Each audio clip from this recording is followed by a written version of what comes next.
La parole est maintenant à Philippe Tournier, secrétaire général du syndicat national des personnels de direction de l'éducation nationale.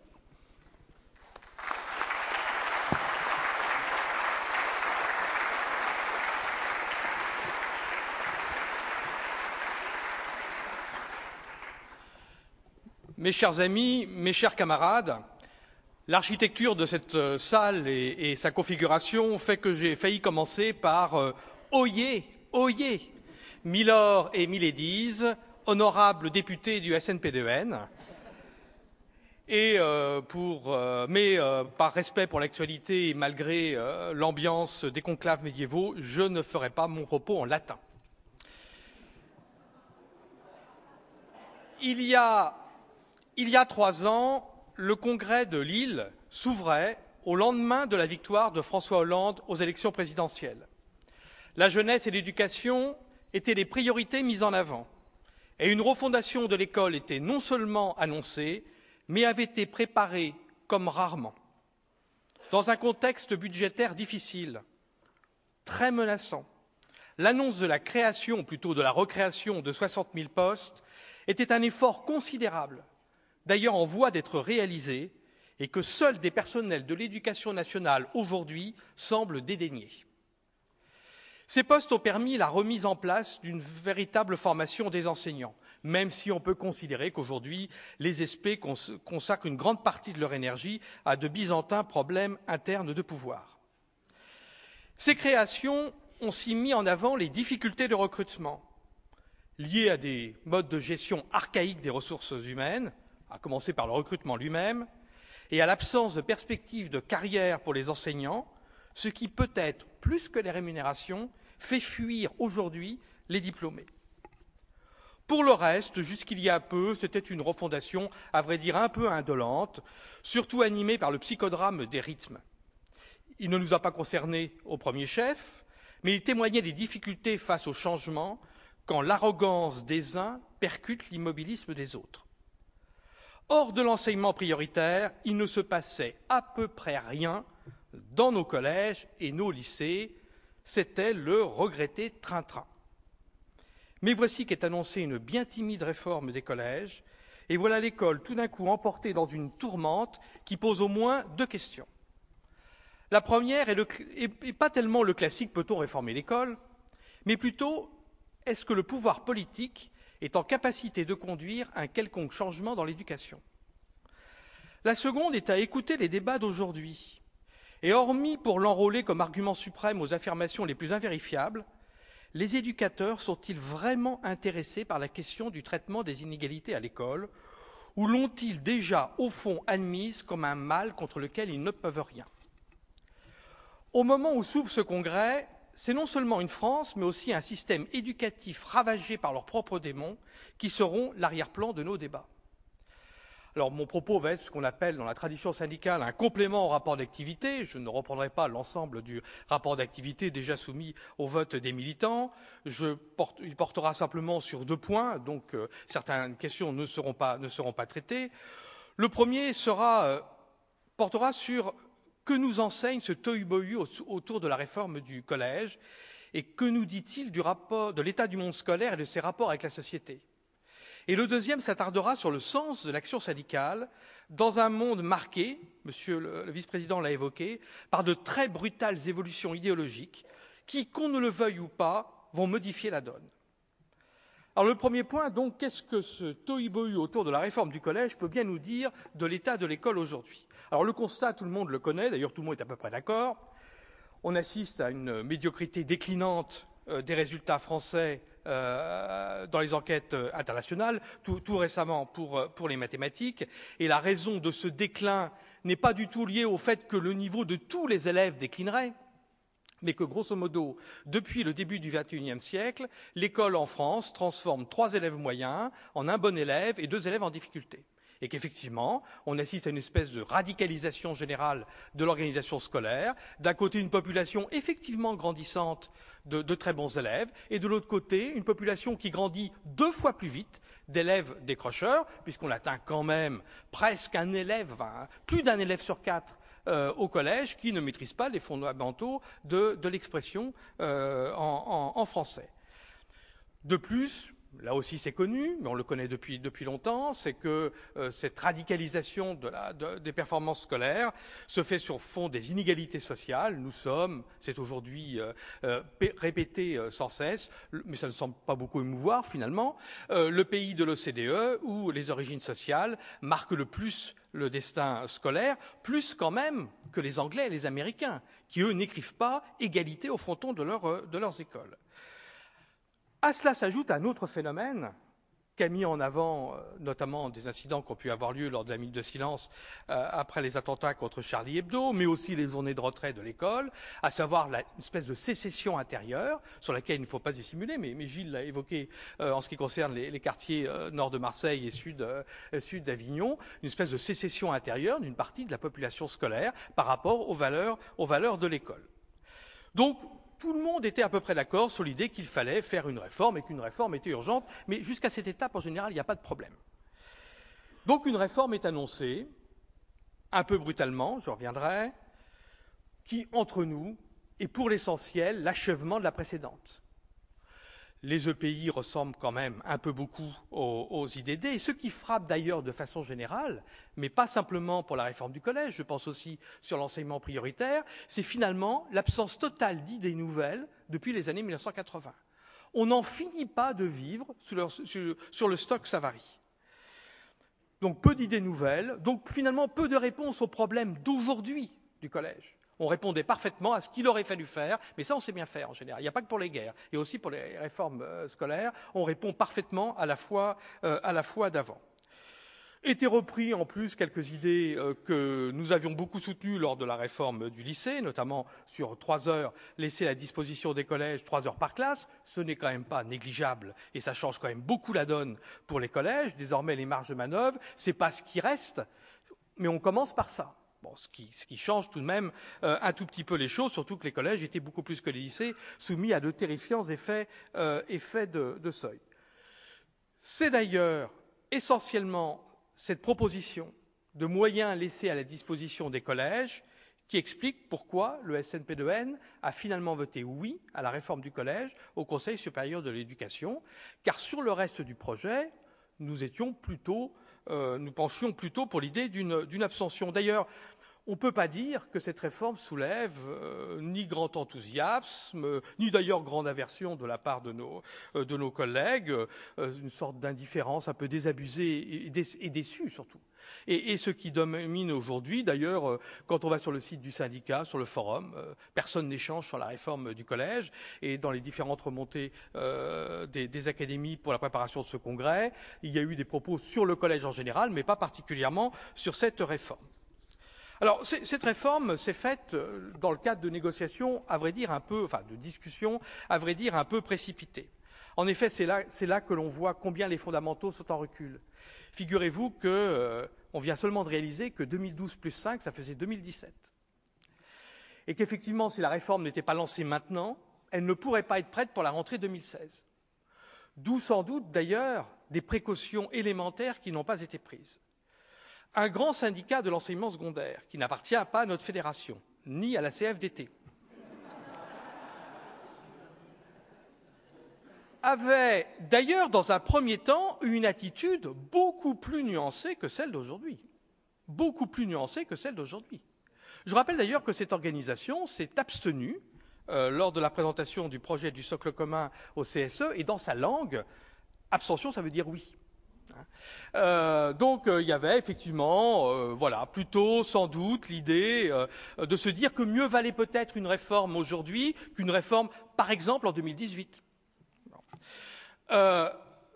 Changement d'avis de cette organisation, peut-être lié à des problèmes internes, peut-être aussi lié à l'idée de se refaire une petite santé après ce qui a quand même été un cuisant échec lors des élections professionnelles, et un revirement qui est d'ailleurs très, très sensible en quelques semaines, y compris l'amenant à faire des choses qu'elle ne fait d'habitude pas du tout, claquer la porte d'une salle de négociation et autre chose du même genre, pour tout d'un coup clasher, entre guillemets, avec le ministère de l'Éducation nationale.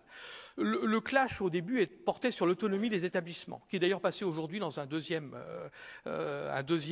deuxième plan. Ça a été l'occasion, je le dis au passage, d'attaques absolument insupportables contre notre profession. Il n'est pas acceptable qu'une grande organisation nous traite de petits chefs. Nous, on n'a jamais parlé des petits profs. Et je pense que...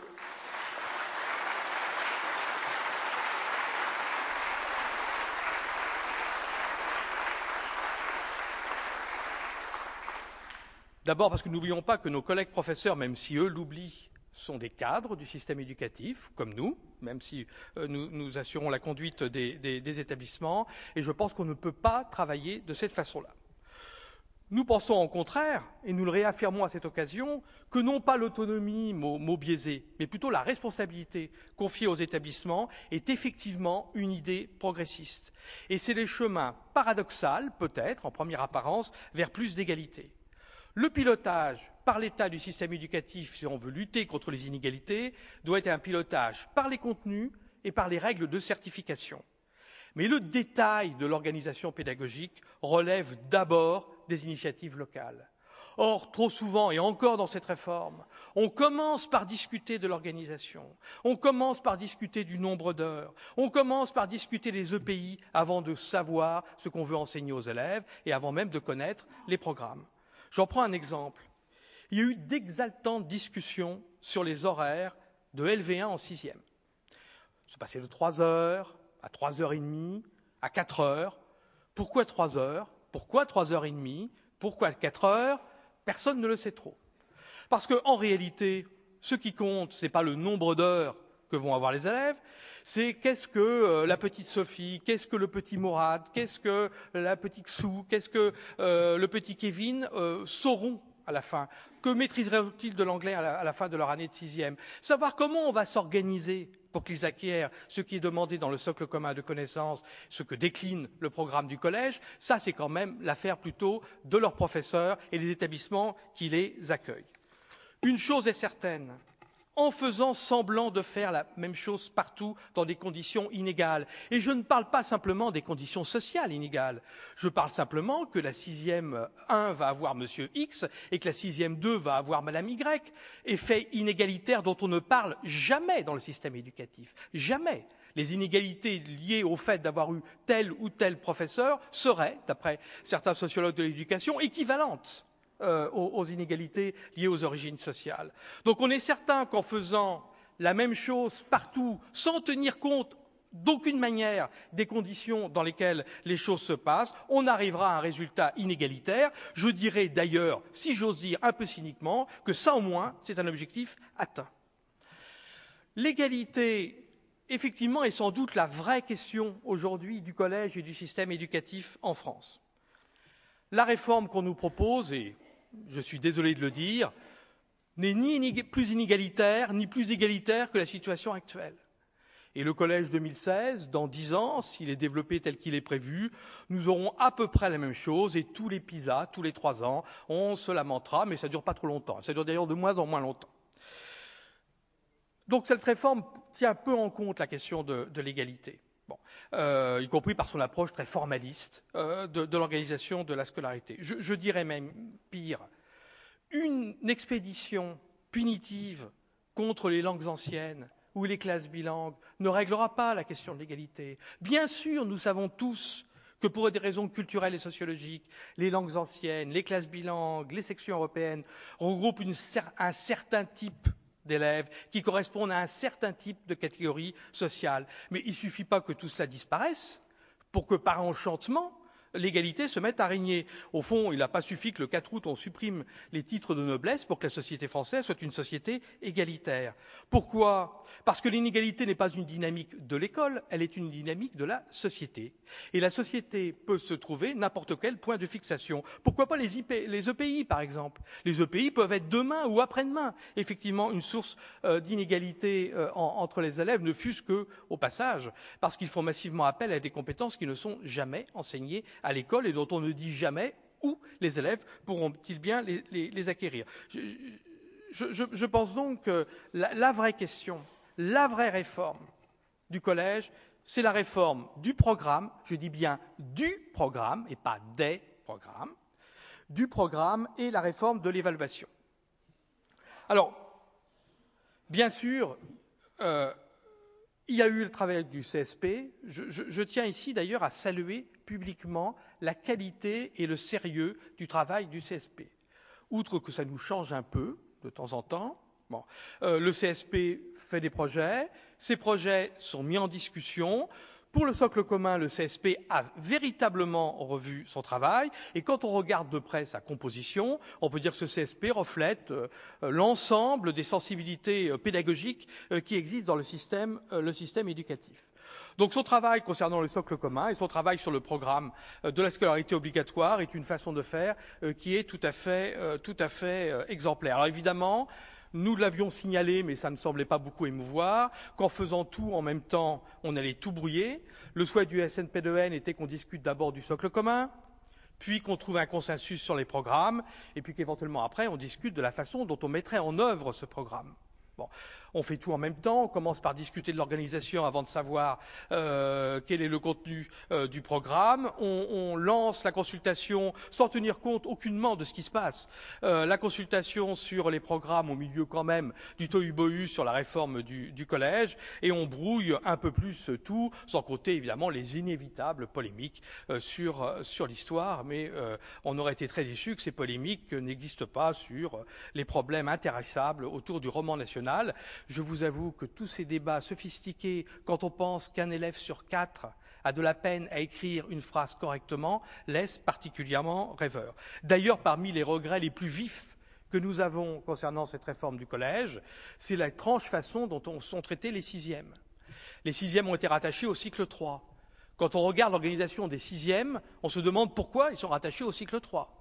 Je veux dire, ils ont toujours autant d'intervenants. Il y a autant d'intervenants en sixième qu'en cinquième, en quatrième ou en troisième. On n'a même pas eu le courage minimal de grouper l'heure d'éducation musicale et l'heure d'art plastique, qui sont bien distinctes toujours, alors qu'on aurait pu espérer que cette année de sixième soit centrée sur la question, par exemple, de l'acquis des fondamentaux et de l'acquis et d'acquérir, de maîtriser en tous les cas correctement à l'écrit et à l'oral notre langue. Il est quand même d'ailleurs très étonnant que l'un des seuls horaires qui était réduit en sixième soit un peu bizarrement l'horaire de français.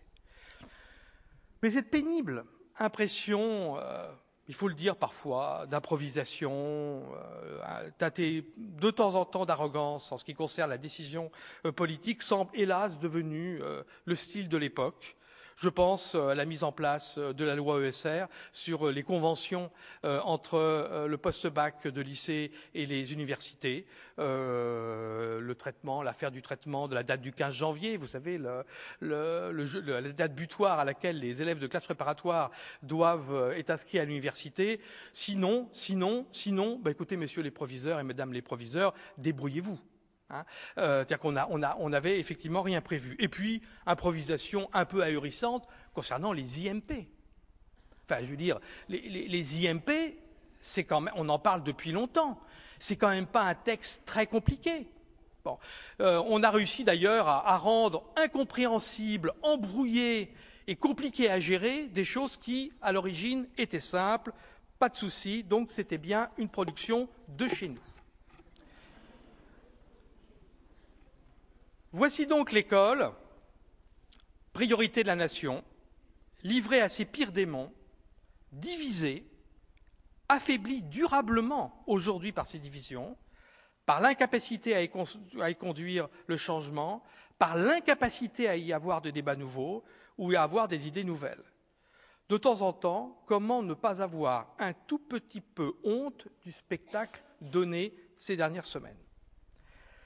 Ces épisodes chaotiques nous en annoncent probablement d'autres, d'où l'importance que revêt la vigueur de l'outil syndical au service du métier que nous avons voulu et voulons construire. En effet, le deuxième point que je souhaitais aborder porte sur le sens de l'action syndicale dans un monde marqué par de brutales évolutions idéologiques qui modifient déjà la donne et vont modifier la donne. Quand je parle d'épisodes chaotiques, je pense, ça a été évoqué par Monsieur le vice-président tout à l'heure, celle des conséquences des élections à venir, notamment celle de 2017. Je rappelle un principe qui est une tradition du syndicalisme français, qui est la neutralité politique du syndicalisme. Les élus du peuple sont les représentants légitimes du peuple et ils sont les seuls représentants du peuple auxquels appartiennent les décisions politiques. Les décisions politiques n'appartiennent pas à d'autres corps, il n'y a pas d'actionnaire majoritaire de la République française.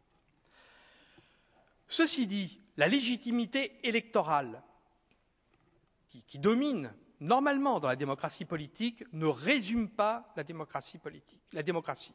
Et effectivement, au-delà de la démocratie politique, il y a une démocratie sociale, un dialogue social dans lequel les syndicats sont, comme l'ensemble des corps intermédiaires d'ailleurs, et nous le sommes effectivement à deux titres, professionnellement et en tant que syndicalistes, jouent un rôle central. De toute façon, quoi qu'il arrive, il y aura une nécessité certaine, être fort et prêt. C'est d'ailleurs un des objectifs de notre congrès. Alors, fort, nous le sommes, les élections professionnelles l'ont quand même rappelé. Je donne les résultats parce qu'il n'y a que nous qui tentons dire oh, on aurait pu faire plus. Bon, 67% des voix de 84% de votants. On peut chercher partout dans l'éducation nationale quelque chose d'équivalent sur un corps de notre taille. Indicateur d'ailleurs des plus intéressants, le nombre de voix du SNPDEN parmi les inscrits ne cesse d'augmenter. 52, 54 et cette fois-ci 56%. C'était d'ailleurs à peu près l'objectif que nous fixions au CSN, 70% de 80% de votants, ça fait bien 56% les inscrits. On a bien eu 56% les inscrits, mais il y avait plus de votants que prévu, mais peut-on le regretter en tant que démocrate? Parmi les mesures pour être prêt et fort, se trouvent effectivement peut-être des mesures internes et notamment, ça a été évoqué par Michel et Joël tout à l'heure, un événement quand même un peu important dans la vie de notre organisation qui va être le renouvellement de nos statuts. Bon. Nos statuts ont été revus, je crois, à quasiment tous les congrès. C'est la première fois depuis 1992 que l'on va les retravailler complètement, qu'on les a retravaillés complètement. Ce travail a été fait par une commission indépendante qui a reflété, je crois, la diversité de notre organisation. L'objectif, vous le savez, était la rationalisation de textes continuellement amendés, ce qui relève des statuts et dans les statuts, ce qui relève du règlement intérieur et dans le règlement intérieur. La réaffirmation d'un principe qui a été largement voté par le CSN, qui était celui de la proportionnalité entre les femmes et les hommes et d'une proportionnalité désormais contraignante. Mais le centre de gravité de ces nouveaux statuts était la construction d'un nouveau rapport entre le national et l'académique, qui était simplement le reflet des évolutions de notre fonctionnement et du fonctionnement de l'institution au sein de laquelle nous travaillons. Alors, ce sera d'abord la disparition du mythique BN. Vous ne pourrez plus dire, mais que fait le BN? Il n'y en aura plus. Et son remplacement par une conférence nationale qui hérite de la majorité de ses pouvoirs. La majorité des anciens pouvoirs du Bureau national appartiendront désormais à la conférence nationale, qui regroupera donc les secrétaires académiques et l'exécutif national. Cette nouvelle organisation tient compte d'une nouvelle réalité.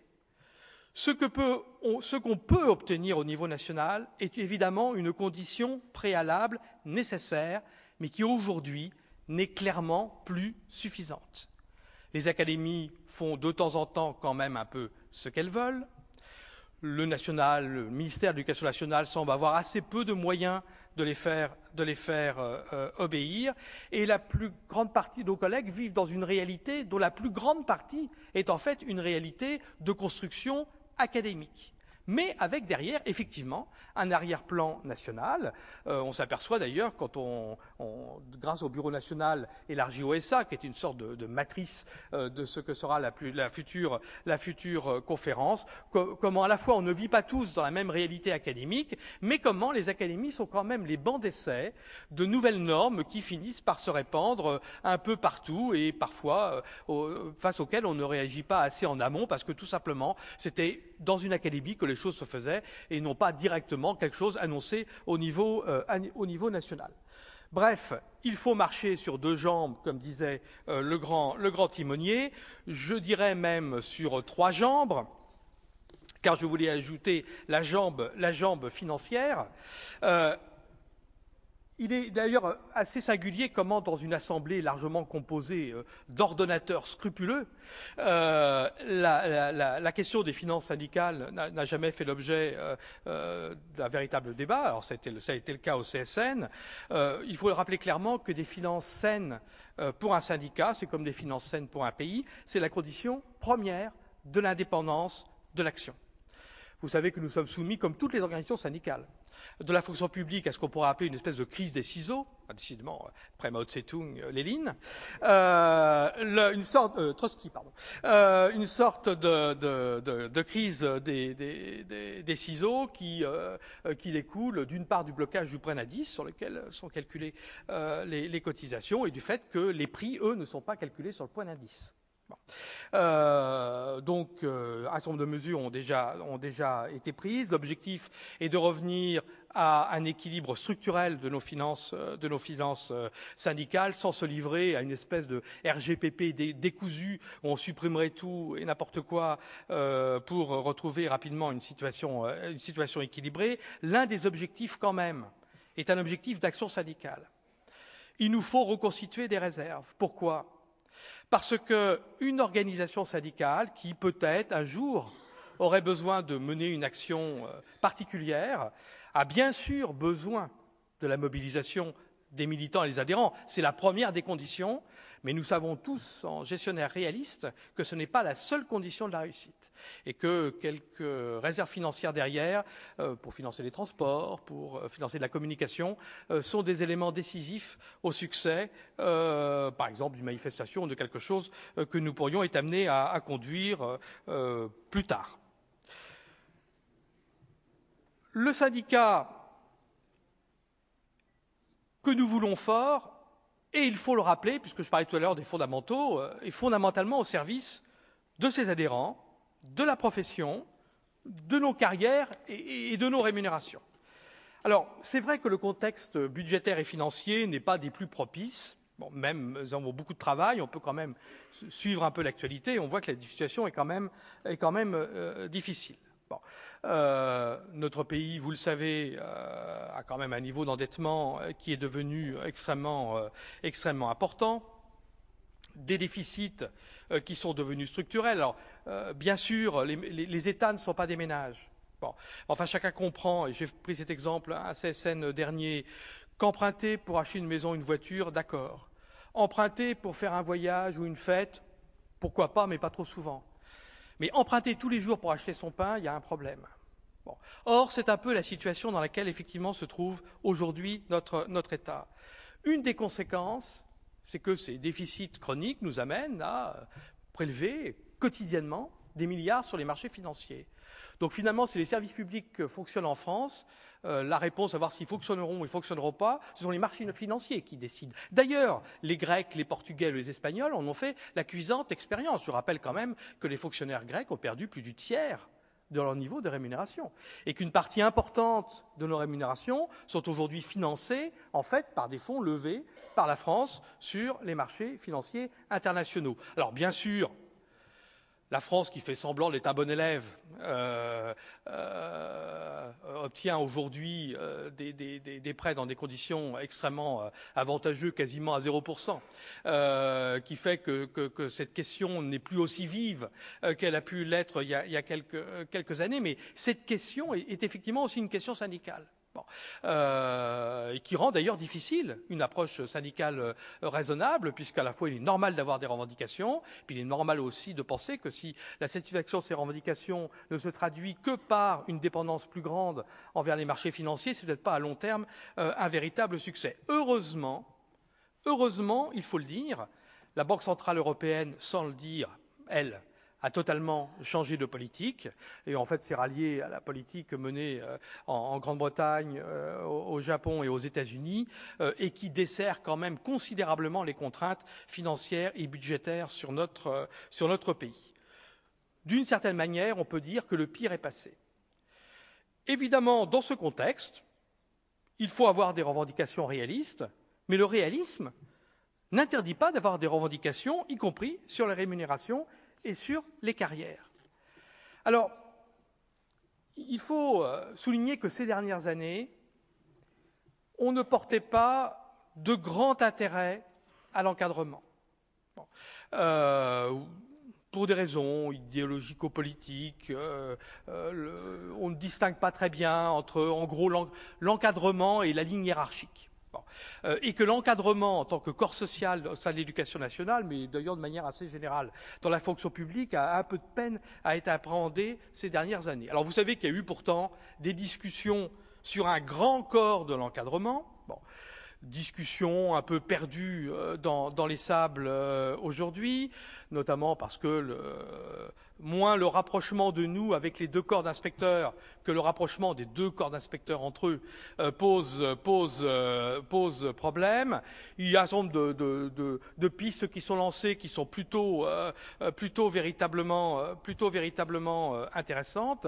Je pense à la création de cette sorte d'une suite d'emplois dits fonctionnels, alors qui ne sont pas les emplois fonctionnels qu'avait rejeté le congrès de Biarritz, mais qui ferait que tous les emplois de conseiller directeur, en gros, seraient plus ou moins codifiés et que l'accès à ces emplois serait clarifié et standardisé.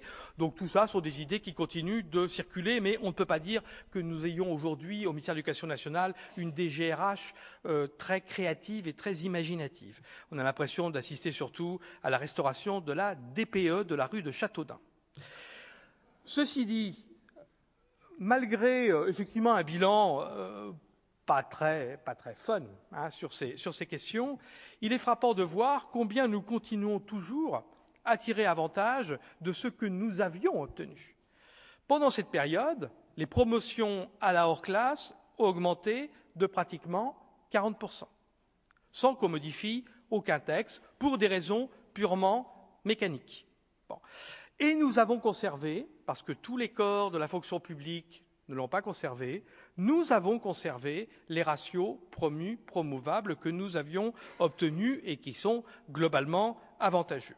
Et puis, autre aspect, notamment grâce au travail qui a été fait par Laurence Collin et les commissaires paritaires nationaux, l'IF2R est en passe de fait à devenir ce que nous demandions, à savoir 2 000 € pour tous. Bon. Et que cet objectif, effectivement, est en passe d'être atteint. Ceci dit, quelles que soient des conditions qui restent globalement, malgré un relatif desserrement difficile en matière budgétaire, cela n'interdit pas la réflexion sur la carrière et les rémunérations. Notamment sur la carrière, parce qu'on assiste quand même à une bonne nouvelle pour laquelle nous ne sommes pour rien, mais qui a quand même des incidences, c'est le blocage progressif du mouvement. Toutes ces dernières années, un des éléments de dynamique des carrières de nos collègues était l'ampleur du mouvement. Vous savez que nous sommes l'un des corps de la fonction publique qui demande de plus ces mutations. 40% du corps demande une mutation tous les ans. Bon. Un peu plus de la moitié obtenait cette mutation. Notamment nos collègues chefs d'établissement adjoints, dans certaines académies, non, mais dans la plupart des académies, notamment les académies pour lesquelles on ne trouvait pas toujours facilement des personnels de direction, au bout de quelques années, devenaient chefs d'établissement. Or, on assiste, depuis quelques années, et on n'est pas au bout de nos peines, à un blocage progressif ou à un ralentissement de ce mouvement, puisque le nombre de chefs d'établissement partis à la retraite a été divisé par plus de 2 quand même. Or, in fine, le mouvement, ce sont les chefs d'établissement qui partent à la retraite avec des chaînes plus ou moins grandes d'ailleurs. D'ailleurs, chapeau au travail qui est fait, puisque cette diminution par 2 n'a pas entraîné la diminution par 2 du nombre de satisfaits. Ce qui souligne quand même un travail assurément de qualité. En revanche, cela veut dire que les chefs d'établissement adjoints, qui attendaient patiemment quelques années avant d'être chefs d'établissement, aujourd'hui attendent avec une certaine impatience d'être chef d'établissement adjoint dans un autre établissement. Bon. Et que, effectivement, ce changement est un changement qui repose à nouveau en notre sein la réflexion sur l'équipe de direction. Parce qu'avant, on pouvait considérer que de toute façon, comme tout le monde finissait par rapidement devenir chef d'établissement, ça n'était qu'un moment, alors qu'aujourd'hui, ce n'est plus vraiment un moment, c'est 6 ans, c'est 7 ans, c'est parfois plus dans les académies où la situation est la plus bloquée, et qu'effectivement, ça pose une véritable question qui est sur le fonctionnement concret d'une équipe de direction qui laisse effectivement une place de personnel de direction, chef d'établissement, puisque c'est son titre, et nous l'avons voulu, c'est nous qui avions demandé ce titre, de chef d'établissement à l'adjoint. Et puis ça pose la question, mais c'est une question quasi théologique, ça tombe bien ici, de l'articulation entre le chef d'établissement adjoint et l'adjoint gestionnaire, dont je rappelle qu'il est le chef des services administratifs dans le PLE, et que l'administration dans le PLE, ce n'est pas la direction. Enfin, plus facile à dire qu'à faire, j'en suis bien d'accord.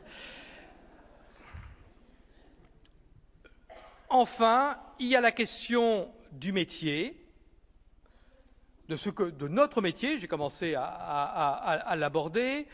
Vous savez qu'il y a un travail qui est fait tous les 10 ans, si je puis dire, par le SNP2N, qui est le livre blanc, sur les conditions d'exercice du métier des personnels de direction. Que voit-on dans ce livre blanc, le dernier? On voit quand même de vrais changements, dont certains sont des changements culturels. Aujourd'hui, l'écrasante majorité de nos collègues se vivent bien et revendiquent bien d'être ce que Anne Barrère appelle les managers de la République, c'est-à-dire les responsables effectifs d'unités d'enseignement. Bon. Ils réclament aussi un rôle sur ce qui occupe aujourd'hui le plus de temps, outre l'informatique, qui est la gestion des ressources humaines. Mais on s'aperçoit aussi de transformation du rapport au travail. Un thème de l'action syndicale ancien et qui nous a permis d'obtenir un texte sur l'arrêté, c'était le temps de travail. Bon. Et depuis que les personnels de direction existent, et je lis toujours avec délice les pages rétro de direction, on voit que c'est un thème constant. Pour la première fois, dans l'enquête sur le livre blanc de 2014, nos collègues déclarent un temps de travail moindre que l'enquête précédente. Sauf que ce que cela veut dire là, c'est peut-être un temps de travail contraint moins grand. Mais comme tous les cadres aujourd'hui, la réalité du travail, c'est qu'aujourd'hui, on ne sait plus ce que c'est que ne pas travailler. D'ailleurs, vous avez tous là, je suis sûr, un smartphone, l'affaire de la Wi-Fi va être réglée et vous allez continuer de télédiriger vos établissements alors que vous êtes au congrès du SNP2N. Il y a 20 ans, vous auriez totalement arrêté, vous auriez cherché quelque part une cabine téléphonique pour passer un appel quotidien. C'est un changement de rapport au travail dont je pense qu'on ne mesure pas les effets sur la nature du travail. Ce n'est pas la même chose d'attendre le BO hebdomadaire et le gros tas de courriers hebdomadaires du rectorat et d'être bombardé quotidiennement de courriels non hiérarchisés, lesquels d'ailleurs n'empêchent pas le courrier hebdomadaire du rectorat. Ça pose une question, et notamment cette question de bombardement permanent, de non-hiérarchisation, crée une pression sur le travail d'un type relativement nouveau, qui n'est pas propre aux personnes de direction. D'autres, les organisations de cadres, de façon générale, l'évoquent. Mais les enseignants, aujourd'hui, sur l'histoire des réunions chronophages, ont aussi, je pense, une transformation du rapport au travail et aux élèves, avec, pour beaucoup d'entre eux, finalement, aujourd'hui, les mails, les ENT, et nous aussi, on leur envoie beaucoup de choses, etc. Une transformation générale qui nous fait peu dans l'éducation nationale, d'ailleurs, l'objet d'une véritable réflexion, avec derrière des questions de burn-out, des questions de santé au travail, des questions de qualité du rapport au travail qui sont peu étudiées et sur lesquelles je pense que nous devrions, mais je sais que c'est déjà amorcé, que nous devrions travailler. Et puis, le syndicalisme, bien sûr, c'est d'abord défendre les intérêts professionnels des personnels de direction, les rémunérations, les carrières, c'est s'organiser, mais chacun sait que le syndicalisme, tel que nous le concevons, et Monsieur le Vice-président l'a évoqué tout à l'heure, ce ne sont pas que les intérêts, la défense des intérêts de notre profession, c'est aussi notre attachement aux valeurs qui sont d'ailleurs celles de la République, l'égalité, la liberté, l'égalité, la fraternité et la laïcité qui permettent leur mise en œuvre concrète. Or, on ne peut pas dissimuler les ombres menaçantes qui planent effectivement sur le contexte idéologique de notre pays. Le 11 janvier aura été un moment magnifique, mais ça n'aura été finalement qu'un moment. Depuis se révèlent toutes les fractures, je l'évoquais tout à l'heure, toutes les sécessions internes, toutes les tensions qui taraudent la société française. En effet, sous le quinquennat précédent, des calculs qui se croyaient habiles ont transformé l'extrême droite en simple extrémité de la droite. Cette révolution néoconservatrice à la française est aujourd'hui bien avancée. Elle a rompu toutes les digues et du coup, la boue peut se répandre partout. De Zemmour à Filkenkraut, d'Houellebecq à Todt, et pour les deux derniers, je dis hélas, c'est à qui transgressera le plus le patrimoine républicain dans un buzz permanent et particulièrement malsain. Il faut dire que les idées progressistes sont clairement sur la défensive. L'héritage des Lumières, par moments, semble bien mériter son nom d'héritage, quand on le voit devenir confit en une idéologie officielle du politiquement correct qui sonne si terriblement faux à tant de nos concitoyens et qui sont si loin, d'ailleurs, de ce que voulaient les philosophes des Lumières. Et le constat, aujourd'hui, est que tout ce qui rebondit, tout ce qui fait écho dans la société vient de son côté le plus régressif.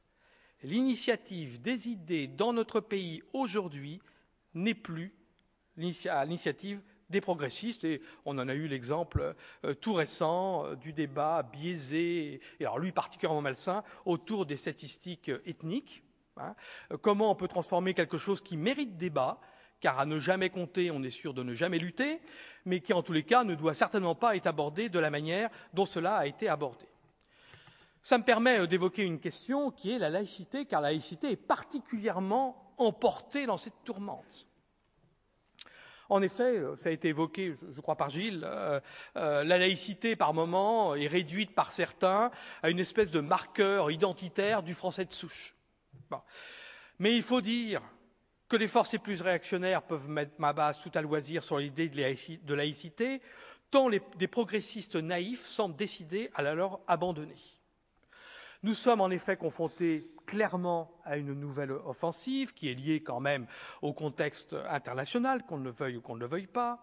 Un certain nombre de forces organisées cherchent à nouveau, et Gilles l'a évoqué, à imposer à nos élèves, mais aussi à la société française, leurs normes religieuses, avec derrière un projet non pas religieux, il ne s'agit pas de religion, mais politique, à prétexte religieux, qui, à nouveau, nous ramène dans certains de nos établissements à l'avant 2004. Bon. Alors, c'est aujourd'hui sur, évidemment, des points de plus en plus éloignés. C'est d'ailleurs la preuve qu'on n'est pas du tout dans de revendications religieuses, mais bien politiques, à prétexte religieux. C'est que ce qui est mis en avant, notamment, je pense, les robes longues, etc., est extrêmement loin. Les robes longues ne sont pas religieuses. Bon. En revanche, le contexte en fait bien une manifestation identitaire à caractère religieux. Donc, on se retrouve dans un certain nombre d'endroits, et avec un regain très très net de ces derniers temps, dans une situation qui ne semble pas très éloignée de celle de l'avant 2004. Il faut dire que sur ces questions, alors monsieur l'inspecteur de l'Académie nous a assuré de son soutien, et c'est vrai que dans beaucoup d'endroits, les autorités académiques apportent le soutien à nos collègues, mais enfin, on représente sur ces questions un État particulièrement faible et flou. Je rappelle que sur les accompagnateurs, sur le port des signes religieux pour les accompagnateurs de sortie scolaire, 4 ministres en 4 ans qui changent 4 fois d'avis. Si bien qu'aujourd'hui, 4 fois donc, cette question a été un objet de polémique dans la société française. Bon. Aujourd'hui, on est, si je puis me permettre la trivialité de cette expression, c'est le pompon quand même. Il y a une circulaire officielle de Luc Châtel, confortée par Vincent Peillon, dont la ministre explique qu'elle, à titre personnel, en gros, il ne faut pas l'appliquer. Bon. Dans le genre nous aider dans notre travail, c'est tout à fait caractéristique. Mais il n'y a pas que ça. Tout récemment, la direction des affaires juridiques du ministère de l'Éducation nationale n'a rien trouvé de plus génial, alors qu'il n'y a pas eu de condamnation, alors que quelqu'un lui posait une question, de répondre qu'au fond, la loi de 2004, elle ne s'appliquait pas quand les élèves étaient en stage.